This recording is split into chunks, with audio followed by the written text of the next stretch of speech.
ஆம், வியர்வை துளியை அதிகப்படுத்து வெற்றி வந்தடையும் வெகு விரைவில். வியர்வை துளியை அதிகப்படுத்து வெற்றி வந்தடையும் வெகு விரைவில்.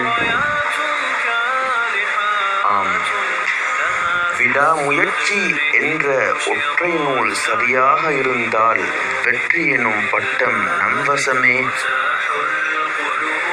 விடாமுயற்சி என்ற ஒற்றை நூல் சரியாக இருந்தால் வெற்றி எனும் பட்டம் நம் வசமே. ஆம், முயற்சி தோல்வியில் முடிந்தாலும் செய்த பயிற்சியின் மதிப்பு குறையாது. முயற்சி தோல்வியில் முடிந்தாலும் செய்த பயிற்சியின் மதிப்பு குறையாது. மனதில் உறுதி இருந்தால் வாழ்க்கையும் உயரும் கோபுரமாக. மனதில் உறுதி